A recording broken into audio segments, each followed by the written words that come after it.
Welcome to Books on Air, the podcast that tells the story behind the book.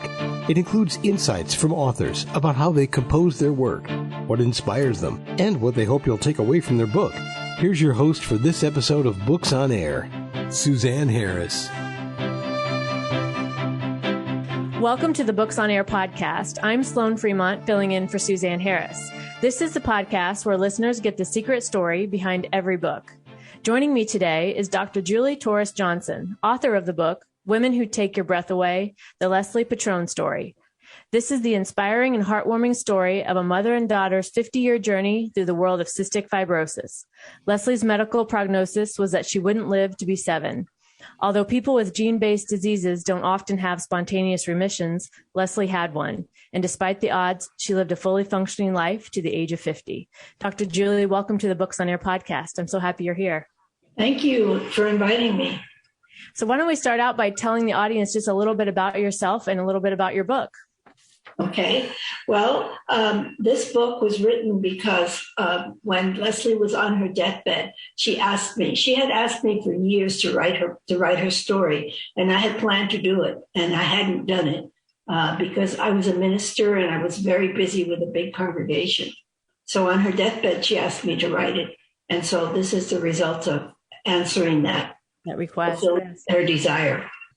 So does the book cover Leslie's life? Yes. The book is a story of Leslie from the time she was born through her life and the journey that we took through the world of cystic fibrosis together. Okay. Do you want to give us a couple of examples from the book that was on your journey? Yeah. I think what makes the book unique is that according to medical authorities, spontaneous remissions don't happen with gene-based diseases. Mm-hmm. And Leslie, of course, had a spontaneous remission and lived to be 50 years old. And not only lived to be 50, but had a very full and wonderful life, a very productive life, in spite of her disease. Yeah. So can you tell us just a little bit about Leslie, what she was like? Yeah, well, she was an unbelievable woman with incredible energy. She did so much and she accomplished so much. And all her life she would say, I may have cystic fibrosis, but cystic fibrosis does not have me. Oh. So she, in spite of her challenges, she never let it get in the way of all the things that she wanted to do. She had a wonderful marriage. She was, she had a very successful business. She was in business for 15 years, very successful sales manager of a big company. Mm-hmm. And she, started with family. She started writing down on T-shirts, "Believe," and from the little small family group that grew to over 500 donors, and she raised over $500,000 for a cure for cystic fibrosis. Wow. That's amazing, and it sounds like her energy and her enthusiasm was contagious too. It was. She was just one of those people that everybody loved having around. In fact, when we had her memorial service, 500 people showed up, people that I didn't even know. One lady flew all the way from New York City to California because she had a son that was 19, and she had heard about Leslie's life and Leslie's story, and she wanted to be there. So she made a difference in the world. And, at the end, there is an award called Women Who Take Your Breath Away. Mm-hmm. And the Cystic Fibrosis Foundation changed that award permanently to the Leslie Petrone Women Who Take Your Breath Away Award. Oh, that's amazing. Oh my God. Wow. It's an award that's given to women with cystic fibrosis who live normal as possible. Oh, that's amazing. That's such a wonderful story. And can you tell us maybe as you were writing the story, what were some things that you learned during the writing process, or maybe some things that surprised you as you were writing Leslie's story? Well, one of my greatest discoveries in the process of writing the story is that love and fear are mutually exclusive, and that wherever there is fear, love cannot be. And love is what heals. Right. So the process for me was trying to shift my consciousness from always feeling that I was extending fear, multiplying fear, to extending love. So I went through this incredible process of trying to catch myself. I had a wonderful practitioner who helped me, and she told me that every time she would see me, she would say, "Julie, did you multiply fear today, or did you extend love?" Uh-huh. So every time I put myself in this process of being very conscious of extending love all the time and not multiplying fear. And since I had been multiplying fear most of my life, this was a whole new frequency for me. But it was the importance of raising my frequency to the power of love, because I was convinced from everything I read that healing only takes place through the power of love. Right. I found a wonderful practitioner who helped me to change my thinking and my consciousness from negativity to positivity, and to think love and to express it in my life. I was a high school counselor at the time, and to express that with my students as well, and with my family, and just have Leslie see that and experience that. Yeah. And feel that, I'm sure too, right? Feel that resonance of love, which is so different from the resonance of fear, which I think many of us do go through life intentionally or not. It just seems to be the default setting for a lot of us, but raising that frequency and that vibration up to love is such a different resonance that is so much more powerful. As you know, from your story, we can tell. Yeah, and removing the fear because certainly I had a lot of fear about losing her, and I had probably instilled that fear in her.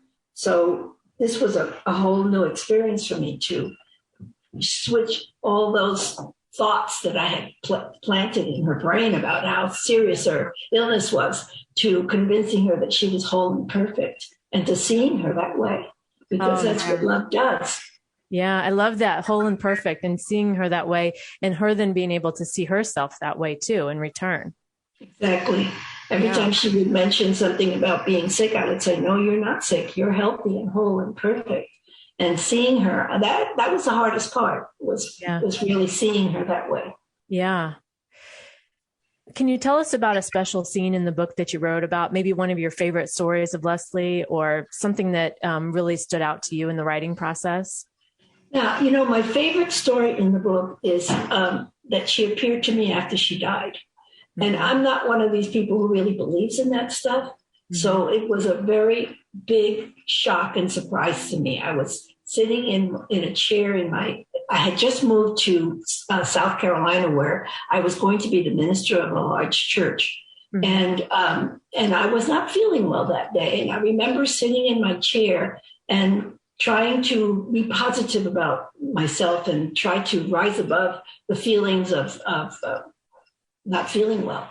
Yeah. And suddenly, out of nowhere, there stood Leslie in front of me. I was sitting in a chair, and she stood right in front of me, and she said, "Hi, Mom." Oh my God. And I was so shocked by seeing her that it didn't even occur to me that she was dead, or that she had died, or that she shouldn't be there. I was just totally overwhelmed by her presence. And she said, "I'm glad that you and Lexi was my dog, I'm glad that you and Lexi are here." And she disappeared. And when she disappeared, I said, wait, don't go. I had so many questions I wanted to ask her. I wanted to ask her what it was like in the spirit world. And I wanted to ask her if she had seen my brother or her grandmother, or what. I had so many questions, but she was gone in an instant. And I sat there feeling very enlivened, like I wasn't sad. I didn't feel sick. I just felt very, it was a mystical experience. Yeah. And I grabbed my diary and I started writing. Leslie just appeared to me out of nowhere. This is what she said, and so on and so forth. I started writing it all down because I was afraid that I wouldn't even believe it. It was not something that I was used to believing. So that was a very powerful experience for me, to know that Leslie was aware that I'd written that book and that she was fine. Because she looked beautiful. She didn't have that sick look at all. She was dressed beautifully. Her hair was just beautiful. Her eyes were sparkling. She didn't have that those dark circles under her eyes. She was beautiful and healthy and whole. And it was very, very comforting to me. Oh, that's wonderful. And has that happened again, or was that just the one time? She never appeared to me again. It was just that one time. It was her way of comforting me, because writing the book was very hard on me. It was so sad. It took 7 years, because every time I try to write it and remember all those incidences with her, I would just be so sad I couldn't do it. Yeah.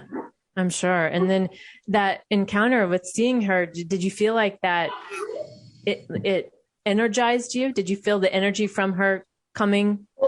Totally energized me. All symptoms of the flu that I was experiencing were gone. And I slept like a baby that night. And I got up and I had my first Sunday at my new church the following Sunday. Oh, amazing. Wow. Yeah. That's wonderful. So what are some themes that you would use to describe your book? I would say that my book is a book for anyone who's having a challenge in their lives and feel desperately lost, don't know what to do about it. And I think that just shifting their energy to the energy of love is the first step. And if they need to read books about people who have done it, that would help. But that's the first step, is moving out of negativity and out of fear. Yeah.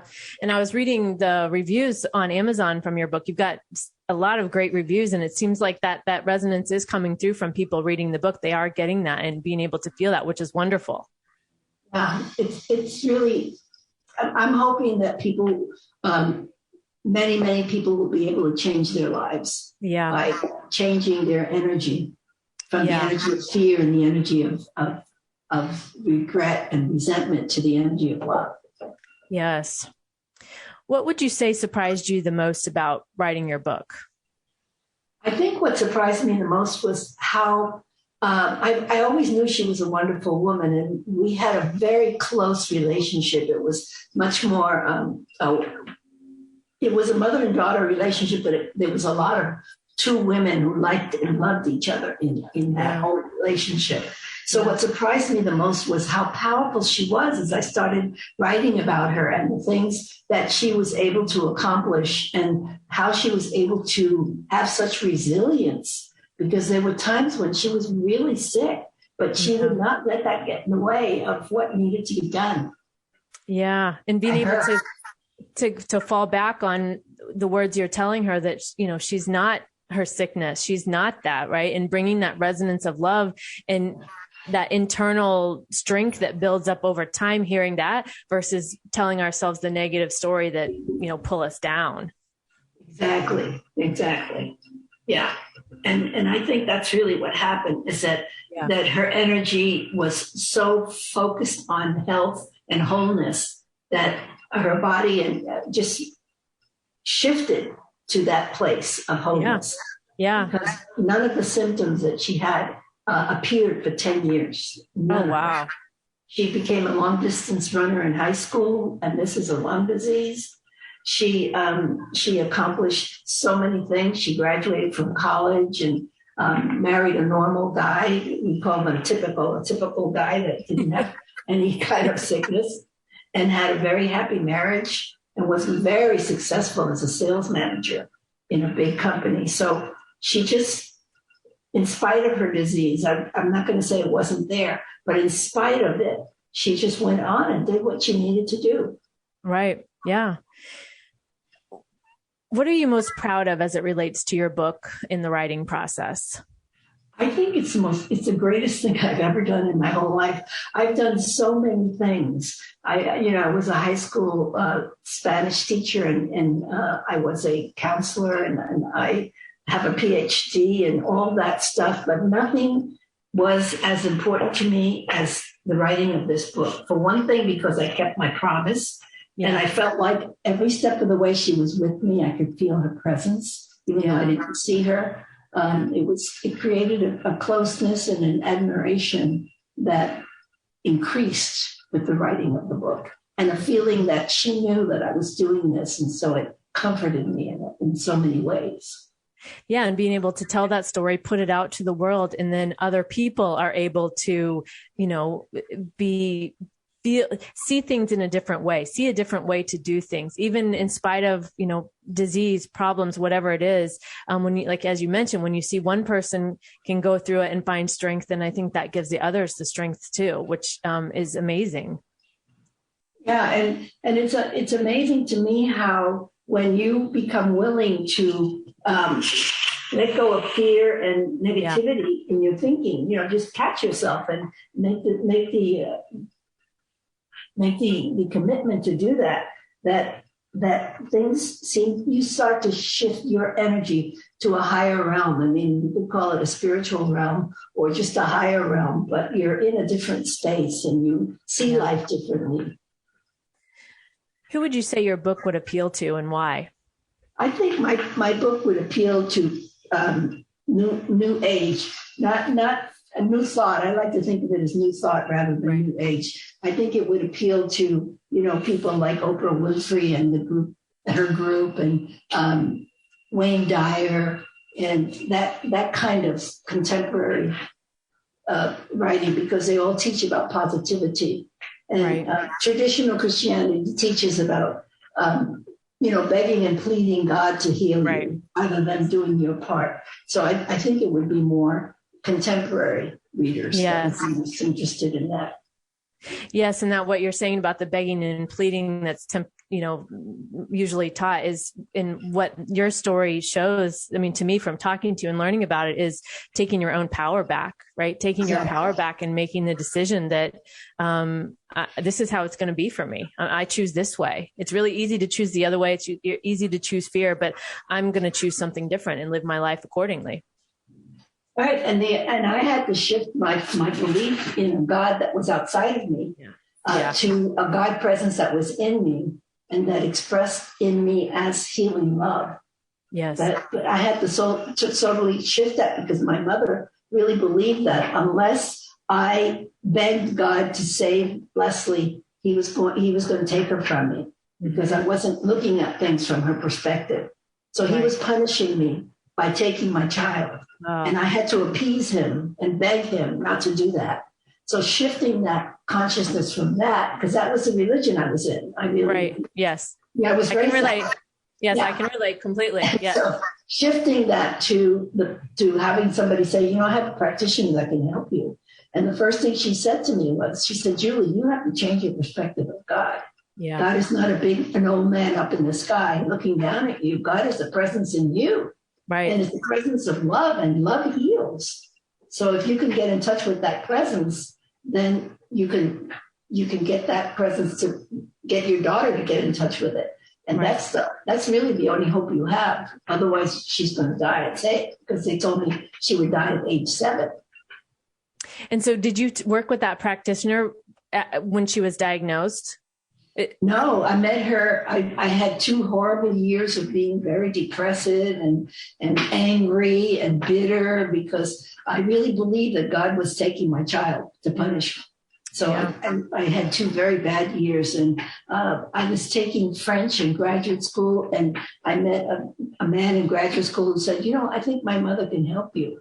And his mother was a practitioner, and she did an incredible job of changing my thinking. Wow, that's amazing. I like to call it cognitive restructuring. Yeah. That's what she did with me, total cognitive restructuring. Yeah, and see where that took you, your willingness to do that and the ripple effect that had. I love stories like that. That's just amazing. It's so amazing. Before we close out today, is there anything we haven't talked about today that you want to make sure the readers know about your book? I want the readers to know that it took 2 years. It didn't happen overnight. It took 2 years for me to shift my thinking to a higher level and to bring my vibration up to the point where healing was possible. So not to get discouraged. It doesn't happen overnight. It's just not something it's something you have to work on and you have to totally be committed to. But it really does make a difference in your life. It certainly made a difference in mine. Yeah, definitely from talking with you. And I think also it's a daily choice to make that decision, right? It's getting up every day and making the choice. I'm going to believe this way, or I'm going to look at this way. And I choose love over fear. It's a daily choice.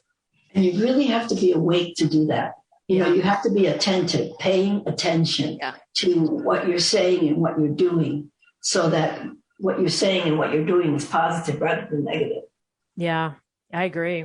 Dr. Julie, thank you for joining us today. Thank you for sharing your story about Leslie and coming on today and telling us about her. And also, I think offering, everything we've talked about today with self-empowerment, love, being, reminding the listeners that we can choose love over fear. And your story, Leslie's story, and the examples that you provided are such an amazing testament to living a life that way when you make that choice. So thank you for joining us today. You're welcome. And the book will be in audio next month.